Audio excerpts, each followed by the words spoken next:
എല്ലാവർക്കും ആത്മപ്രണാമം. നമ്മുടെ ദേവീദേവന്മാരുടേതായി നിരവധി സഹസ്രനാമങ്ങൾ പ്രചാരത്തിലുണ്ടെങ്കിലും ഏറ്റവും അധികം ആളുകൾ ജപിച്ചു കാണുന്നത് വിഷ്ണു സഹസ്രനാമവും ലളിതാ സഹസ്രനാമവും ആണ്. ഇന്ന് നമുക്ക് വിഷ്ണു സഹസ്രനാമത്തെക്കുറിച്ച് മനസ്സിലാക്കാം. വിഷ്ണു സഹസ്രനാമം എന്നാൽ ഭഗവാന്റെ 1000 നാമങ്ങളാണ്. ഓരോ നാമത്തിൻ്റെയും അർത്ഥം മനസ്സിലാക്കി സഹസ്രനാമം ജപിക്കുമ്പോൾ ഭഗവാന്റെ മാഹാത്മ്യം മുഴുവനും മനസ്സിലാക്കാൻ സാധിക്കുന്നു. അങ്ങനെ ഭഗവത് മാഹാത്മ്യം അറിഞ്ഞ് ഉൾക്കൊണ്ട് സഹസ്രനാമം ചൊല്ലുവാൻ അതിൻ്റെ അർത്ഥം കൂടി അറിഞ്ഞിരിക്കേണ്ടത് അത്യാവശ്യമാണ്. ശ്രീ മഹാഭാരതത്തിലെ 18 പർവങ്ങളിൽ 13ാമത്തെ പർവമായ അനുശാസന പർവത്തിൽ, അനുശാസനം എന്നാൽ ഉപദേശ രൂപത്തിലുള്ളത് എന്നർത്ഥം, അനുശാസന പർവത്തിൽ 149ാമത്തെ അധ്യായത്തിലാണ് വിഷ്ണു സഹസ്രനാമം ഉൾക്കൊള്ളുന്നത്. 18 ദിവസം നടന്ന മഹാഭാരത യുദ്ധത്തിനിടയിൽ 10ാമത്തെ ദിവസമായിരുന്നു ഭീഷ്മ പിതാമഹന് അർജുന ബാണങ്ങളേറ്റത്. ദേഹത്തിൽ തറച്ച ശരങ്ങൾ കാരണം നിലം തൊടാതെ അദ്ദേഹം ശരശയ്യയിൽ വീണു. അത് ഒരു ദക്ഷിണായന കാലത്തായിരുന്നു സംഭവിച്ചത്. എന്നാൽ സ്വച്ഛന്ത മൃത്യുവായ അദ്ദേഹം, സ്വച്ഛന്ത മൃത്യു എന്നാൽ സ്വയം ഇച്ഛിക്കുമ്പോൾ മരണം സംഭവിക്കുക എന്നൊരു അനുഗ്രഹം ഭീഷ്മ പിതാമഹന് കിട്ടിയിട്ടുണ്ട്. അങ്ങനെയുള്ള അദ്ദേഹം ഉത്തരായണം വരുന്നതുവരെ മരണവും കാത്ത് ആ ശരശയ്യയിൽ കിടന്നു. പിന്നീട് നടന്ന 8 ദിവസത്തെ യുദ്ധം കൊണ്ട് കൗരവ സൈന്യം നാമാവശേഷമായി. ദുര്യോധനൻ ഭീമന്റെ ഗദാപ്രഹരമേറ്റ് തുടയെല്ലു പൊട്ടി യുദ്ധഭൂമിയിൽ കിടന്നുരുണ്ടു. ആ രാത്രിയിൽ തന്നെ ദ്രോണപുത്രനായ അശ്വത്ഥമാവ് പാണ്ഡവരുടെ ശിബിരത്തിൽ ചെന്ന് ഉറങ്ങിക്കിടക്കുന്ന പാഞ്ചാലിപുത്രന്മാരെയെല്ലാം വധിച്ചു. എന്നിട്ടും അരിശമടങ്ങാതെ അദ്ദേഹം പാണ്ഡവരെ വധിക്കുവാനായി ബ്രഹ്മാസ്ത്രം പ്രയോഗിച്ചു. അർജുനൻ പ്രത്യസ്ത്രമായി ബ്രഹ്മാസ്ത്രത്തെ തന്നെ പ്രയോഗിക്കുകയും പരാജിതനായ അശ്വത്ഥമാവിനെ ബന്ധനസ്ഥനാക്കി പാഞ്ചാലിയുടെ സമീപത്തെത്തിക്കുകയും ചെയ്തു. എന്നാൽ അദ്ദേഹത്തെ വിട്ടയക്കുവാൻ പാഞ്ചാലി ആവശ്യപ്പെട്ടു. അർജുനനാകട്ടെ അശ്വത്ഥമാവിന്റെ ശിരോരത്നം ചൂഴ്ന്നെടുത്ത് അദ്ദേഹത്തെ വിട്ടയച്ചു. പക തീരാത്ത അശ്വത്ഥമാവ് ഉത്തരയുടെ ഗർഭം നശിപ്പിക്കുവാനായി അസ്ത്രം പ്രയോഗിച്ചു.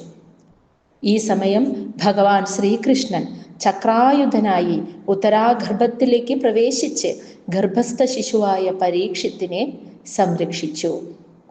അങ്ങനെ യുദ്ധമെല്ലാം കഴിഞ്ഞു. തുടർന്നുള്ള കാലം സന്തോഷമായി ഭരണം നടത്തി ജീവിക്കുന്നതിന് പകരം യുധിഷ്ഠിരന് ദുഃഖമാണ് ഉണ്ടായത്. അതിനു കാരണം കൗരവപക്ഷത്ത് വളരെ കുറച്ചുപേർ മാത്രമേ ഇപ്പോൾ ജീവിച്ചിരിപ്പുള്ളൂ. ബാക്കി എല്ലാവരും മരിച്ചുപോയി. അതുപോലെ തന്നെ പാണ്ഡവപക്ഷത്തും. ഇതിനെല്ലാം കാരണം താനാണ് എന്നോർത്ത് അദ്ദേഹത്തിൻ്റെ മനസ്സ് ദുഃഖിച്ചു. ശ്രീകൃഷ്ണ ഭഗവാനും വ്യാസദേവനും പലവരും അദ്ദേഹത്തെ ഉപദേശിച്ചുവെങ്കിലും യുധിഷ്ഠിരന്റെ മനസ്സിന് ശാന്തി കിട്ടിയില്ല. അപ്പോൾ ഭഗവാൻ തന്നെ യുധിഷ്ഠിരനെ ഉപദേശിക്കുക എന്ന കർമ്മം ശരശയ്യയിൽ കിടക്കുന്ന ഭീഷ്മരെ ഏൽപ്പിച്ചു. കാരണം തൻ്റെ പരമഭക്തനായ ഭീഷ്മരുടെ മാഹാത്മ്യം ഇതിലൂടെ ഈ ലോകമറിയണമെന്ന് ഭഗവാൻ ആഗ്രഹിച്ചു. അങ്ങനെ പാണ്ഡവന്മാർ ശ്രീകൃഷ്ണ സമേതം ശരശയ്യയിൽ കിടക്കുന്ന ഭീഷ്മരെ സന്ദർശിക്കുവാൻ പോയി. അദ്ദേഹത്തെ വന്ദിച്ചു. യുധിഷ്ഠിരന്റെ ആവശ്യപ്രകാരം ഭീഷ്മർ എല്ലാ വിധത്തിലുള്ള ധർമ്മങ്ങളും യുധിഷ്ഠിരന് ഉപദേശിച്ചു കൊടുത്തു. അതിനുശേഷം അതിവിശിഷ്ടമായ വിഷ്ണു സഹസ്രനാമവും യുധിഷ്ഠിരനെ ഉപദേശിച്ചു. അങ്ങനെ വൈശമ്പായനന്റെ വാക്കുകളിൽ യുധിഷ്ഠിര ഭീഷ്മ സംവാദമായിട്ടാണ് വിഷ്ണു സഹസ്രനാമം മഹാഭാരതത്തിൽ ഉൾക്കൊള്ളിച്ചിട്ടുള്ളത്. അതായത് ഭീഷ്മ പിതാമഹൻ യുധിഷ്ഠിരന് വിഷ്ണു സഹസ്രനാമം പറഞ്ഞു കൊടുക്കുന്നു. അത് വൈശമ്പായനൻ ജനമേജയനോട് പറയുന്നതായിട്ടാണ് മഹാഭാരതത്തിൽ ഉൾക്കൊള്ളിച്ചിട്ടുള്ളത്. ഈ വിഷ്ണു സഹസ്രനാമ സ്തോത്രത്തിന് ആദ്യമായി ഒരു ഭാഷ്യം എഴുതിയത് ജഗദ്ഗുരു ശ്രീ ശങ്കരാചാര്യരാണെന്ന് കരുതിപ്പോരുന്നു. വിഷ്ണു സഹസ്രനാമം മനസ്സിലാക്കുമ്പോൾ അത് 3 ഭാഗങ്ങളായിട്ട് നമ്മൾ അതിനെ അറിയണം. വിഷ്ണു സഹസ്രനാമത്തിൻ്റെ ആദ്യ ഭാഗം ഈ വിഷ്ണു സഹസ്രനാമം ഉണ്ടാകാൻ കാരണമായ സാഹചര്യത്തെയാണ് വ്യക്തമാക്കുന്നത്. ഇതിൻ്റെ മധ്യത്തിൽ വിഷ്ണു സഹസ്രനാമം ഭഗവാന്റെ 1000 നാമങ്ങൾ പറഞ്ഞു സ്തുതിക്കുന്നു. ഇതിൻ്റെ അവസാന ഭാഗത്തിൽ ഈ വിഷ്ണു സഹസ്രനാമം ജപിച്ചു കഴിയുമ്പോൾ ഉണ്ടാകുന്ന ഫലശ്രുതിയെക്കുറിച്ചാണ് ഇതിൻ്റെ അവസാന ഭാഗത്തിൽ പറയുന്നത്. അങ്ങനെ ഇതിനെ വിഷ്ണു സഹസ്രനാമത്തെ 3 ഭാഗങ്ങളായിട്ട് നമുക്ക് മനസ്സിലാക്കാം. ആദ്യമായി വന്ദന ശ്ലോകം. ഓം നമോ ഭഗവതേ വാസുദേവായ. ശുക്ലാംബരധരം വിഷ്ണും ശശിവർണം ചതുർഭുജം പ്രസന്നവദനം ധ്യായേത് സർവവിഘ്നോപശാന്തയേ. ശുക്ലാംബരധരം വെളുത്ത വസ്ത്രം ധരിച്ചവനും വിഷ്ണു സർവവ്യാപിയും വിശ്വം മുഴുവൻ നിരവധി പരമാണുക്കളായി വ്യാപിച്ചു നിൽക്കുന്നവനും, അതാണ് വിഷ്ണു. ശശിവർണം ചന്ദ്രന്റെ നിറമുള്ളവനും ചതുർഭുജം 4 തൃക്കൈകളോടു കൂടിയവനും പ്രസന്നവദനം പ്രസന്നമായ മുഖത്തോടു കൂടിയവനുമായ ഭഗവാനെ, ഗണപതിയെ അല്ലെങ്കിൽ ആ ഭഗവാനെ, ഗണപതി ഭഗവാനെ, സർവ വിഘ്നോപശാന്തയെ എല്ലാ വിഘ്നങ്ങളുടെയും ശാന്തിക്കായിക്കൊണ്ട് ധ്യായേത് ഞാനിതാ ധ്യാനിക്കുന്നു. അതാണ് ഈ ശ്ലോകത്തിൻ്റെ അർത്ഥം. ശുക്ലാംബരധരം വിഷ്ണു ശശിവർണം ചതുർഭുജം പ്രസന്നവദനം ധ്യായേത് സർവവിഘ്നോപശാന്തയേ. ശ്ലോകം 2. യസ്യ ദ്വിരദവക്ത്രാദ്യഃ പാരിഷദ്യഃ പരശതം വിഘ്നം നിഘ്നന്തി സതതം വിശ്വക്സേനം തമാശ്രയേ. യസ്യ ഏതൊരു ഭഗവാന്റെ ദ്വിരദവക്ത്രാദ്യഃ, ദ്വിരദവക്ത്രൻ എന്നാൽ ഗജമുഖൻ എന്നാണ് അർത്ഥം. അതായത് ആ ഭഗവാന്റെ ദ്വിരദവക്ത്രാദ്യ ഗജമുഖനായിട്ടുള്ള ഗണപതി മുതലായ പരശതം പാരിഷദ്യഃ, പരശതം എന്നാൽ 100-ൽ പരം, പാരിഷദ്യഃ പാർഷദന്മാർ, ആ ഭഗവാന്റെ ഗണപതി തുടങ്ങിയ 100-ൽ പരം പാർഷദന്മാർ സതതം എല്ലായ്പ്പോഴും വിഘ്നം നിഘ്നന്തി എല്ലാ വിഘ്നങ്ങളെയും ഹനിച്ചുകൊണ്ടിരിക്കുന്നുവോ. വിശ്വക്സേനം ആ വിശ്വക്സേനനെ, വിശ്വക്സേനൻ മഹാവിഷ്ണു, ആ മഹാവിഷ്ണുവിനെ സതതം ഞാൻ എപ്പോഴും തം ആശ്രയിക്കുന്നു. അപ്പൊ ആദ്യത്തെ ശ്ലോകത്തിൽ ഗണപതി ഭഗവാനെ ധ്യാനിക്കുന്നു. രണ്ടാമത്തെ ശ്ലോകത്തിൽ ആ ഗണപതി ഭഗവാൻ മുതലായ 100-ൽ പരം ദേവന്മാരാൽ എല്ലാ വിഘ്നങ്ങളും ഹനിച്ചുകൊണ്ടിരിക്കുന്ന അങ്ങനെയുള്ള ആ മഹാവിഷ്ണുവിനെ ഞാനിതാ സതതം ആശ്രയിക്കുന്നു. ശ്ലോകം 3. വ്യാസം വസിഷ്ഠനപ്താരം ശക്തേ പൗത്രം അകൽമഷം പരാശരാത്മജം വന്ദേ ശുഗതാദം തപോനിധിം. വസിഷ്ഠനപ്താരം വസിഷ്ഠ മഹർഷിയുടെ പ്രപൗത്രനും, പ്രപൗത്രൻ എന്ന് വെച്ചാൽ മകന്റെ മകൻ എന്നർത്ഥം. അതാണ് വസിഷ്ഠ മഹർഷിയുടെ നപ്താരം പ്രപൗത്രനും ശക്തേ പൗത്രം, ശക്തി മഹർഷിയുടെ പുത്രന്റെ പുത്രനും, അതായത് പൗത്രനും, ശക്തി മഹർഷിയുടെ പുത്രന്റെ പുത്രൻ, അതാണ് പൗത്രൻ. അങ്ങനെയുള്ള പൗത്രനും പരാശരാത്മജം, പരാശര മഹർഷിയുടെ പുത്രനും, അതാണ് പരാശരാത്മജ, പരാശര മഹർഷിയുടെ പുത്രനും, എന്നാൽ ശുഗതാദം ശ്രീ ശുഗബ്രഹ്മർഷിയുടെ പിതാവും, അതോടൊപ്പം അകൽമഷം നിർമ്മലനുമായിട്ടുള്ള തപോനിധി എന്നാൽ തപസ്സിന്റെ ഇരിപ്പിടവുമായ ശ്രീ വേദവ്യാസ ഭഗവാനെ ഞാനിതാ വന്ദിക്കുന്നു. അതാണ് ആ ശ്ലോകത്തിന്റെ അർത്ഥം. അതായത് വസിഷ്ഠ മഹർഷിയുടെ പുത്രനാണ് ശക്തി മഹർഷി, ശക്തി മഹർഷിയുടെ പുത്രനാണ് പരാശര മഹർഷി, അദ്ദേഹത്തിന്റെ പുത്രനാണ് വ്യാസദേവൻ.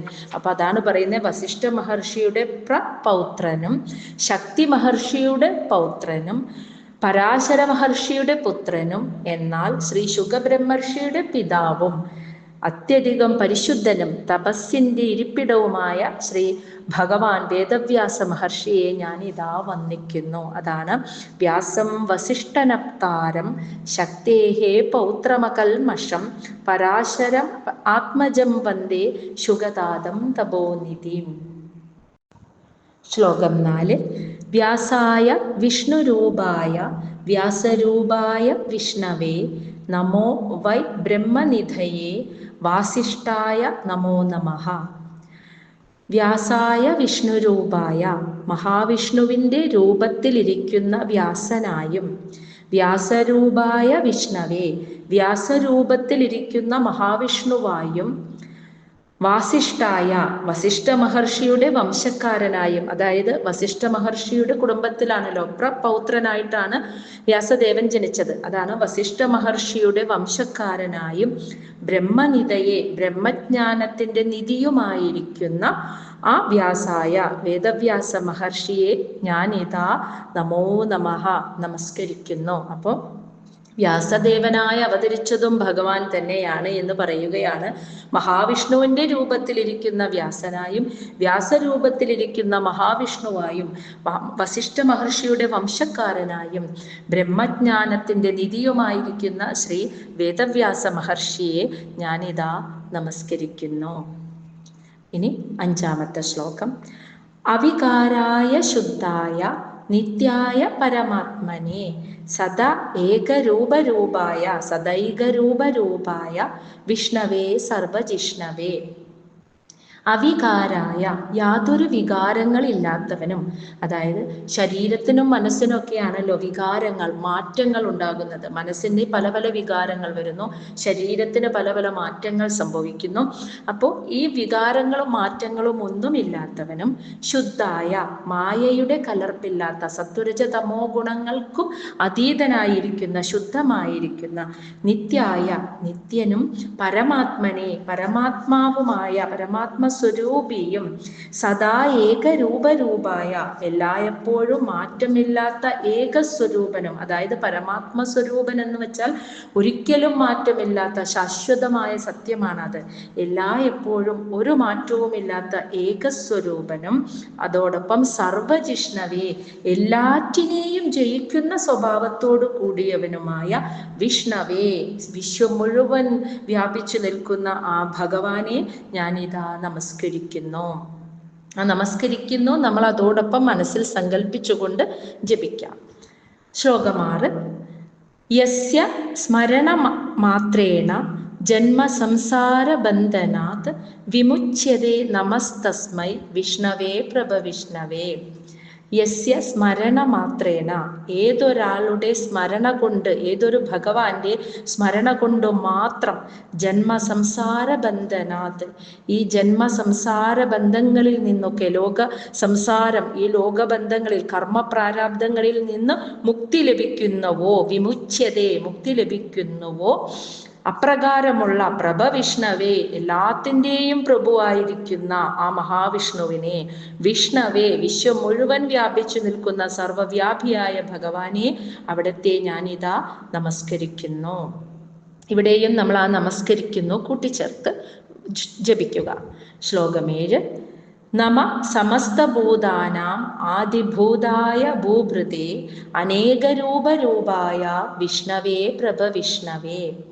നമ സമസ്തഭൂതാനാം, സമസ്തഭൂതാനാം, എല്ലാ ചരാചരങ്ങളുടെയും, ആദിഭൂതായ, എല്ലാ ചരാചരങ്ങളുടെയും മുമ്പ് സംഭവിച്ചവനും, ജനിച്ചവനും എന്ന് പറയാൻ പറ്റില്ല, കാരണം ഭഗവാൻ ജനന മരണങ്ങൾക്കും അപ്പുറത്തുള്ള സത്യമാണ്. അപ്പോൾ എല്ലാ ചരാചരങ്ങളുടെയും മുമ്പ് ഉണ്ടായിരുന്നവനും, സംഭവിച്ചവനും, ഭൂഭൃതേ, ഈ ഭൂഭാരത്തെ ഭരിക്കുന്നവനും, ഈ പ്രലോകത്തെ മുഴുവൻ സംരക്ഷിക്കുന്നവനും, അനേക രൂപരൂപായ, അനേക രൂപങ്ങൾ കൈക്കൊണ്ടവനും, അങ്ങനെയുള്ള പ്രഭവിഷ്ണവേ, എല്ലാത്തിൻ്റെയും പ്രഭുവായിരിക്കുന്നവനുമായ ആ വിഷ്ണവേ, വിശ്വം മുഴുവൻ വ്യാപിച്ചു നിൽക്കുന്ന സർവവ്യാപിയായ ഭഗവാനെ, അവിടത്തെ ഞാനിതാ നമസ്കരിക്കുന്നു. അപ്പോൾ അവികാരായ ശുദ്ധായ നിത്യായ പരമാത്മനെ സദൈകരൂപരൂപായ വിഷ്ണവേ സർവജിഷ്ണവേ. യസ്യ സ്മരണമാത്രേണ ജന്മസംസാരബന്ധനാത് വിമുച്യതേ നമസ്തസ്മൈ വിഷ്ണവേ പ്രഭവിഷ്ണവേ. നമ സമസ്തഭൂതാനാം ആദിഭൂതായ ഭൂഭൃതേ അനേകരൂപരൂപായ വിഷ്ണവേ പ്രഭവിഷ്ണവേ. അപ്പോൾ വന്ദന ശ്ലോകങ്ങൾ. ഈ വന്ദന ശ്ലോകത്തിൽ ആദ്യം ഗണപതി, എല്ലാ വിഘ്നങ്ങളും തീർക്കുന്ന ഗണപതി ഭഗവാനെ നമസ്കരിക്കുന്നു. അതിനുശേഷം എല്ലാ ദേവന്മാരുടെയും ദേവനായിരിക്കുന്ന ഭഗവാനെ, മഹാവിഷ്ണുവിനെ നമസ്കരിക്കുന്നു. അതിനുശേഷം വസിഷ്ഠ മഹർഷിയെയും ശക്തി മഹർഷിയുടെയും പരാശര മഹർഷിയുടെ ഒക്കെ വംശത്തിൽ ആ പരാശര മഹർഷിയുടെ പുത്രനായി ജനിച്ച വ്യാസദേവനെ നമസ്കരിക്കുന്നു. 4-ാമത്തെ ശ്ലോകത്തിൽ ആ വ്യാസദേവൻ ഭഗവാൻ തന്നെയാണ് വ്യാസദേവനായി അവതരിച്ചത്. അങ്ങനെ വേദത്തെ സാധാരണ മനുഷ്യർക്ക് പകർന്നു നൽകാൻ ഭഗവാൻ തന്നെ വ്യാസദേവനായി അവതരിച്ചു എന്ന് പറഞ്ഞ് അങ്ങനെയുള്ള ഭഗവാൻ വ്യാസദേവനെ നമസ്കരിക്കുന്നു. അടുത്തതായി യാതൊരു ഭഗവാന്റെ മഹാത്മ്യത്തെക്കുറിച്ച് പറയുകയാണ് 5-ാമത്തെ ശ്ലോകത്തിൽ. മാറ്റങ്ങളൊന്നുമില്ലാത്ത ശുദ്ധമായ നിത്യമായ പരമാത്മസ്വരൂപനായ എല്ലാത്തിനെയും ജയിച്ചവനായ വിശ്വം മുഴുവൻ വ്യാപിച്ചു നിൽക്കുന്ന ഭഗവാനെ നമസ്കരിക്കുന്നു. ഏതൊരു ഭഗവാന്റെ സ്മരണ കൊണ്ടും മാത്രം ഈ സംസാരത്തിൽ നിന്നും കർമ്മബന്ധങ്ങളിൽ നിന്നും മോചിതനാകുന്നുവോ അങ്ങനെയുള്ള ഭഗവാനെ ഞാനിതാ നമസ്കരിക്കുന്നു.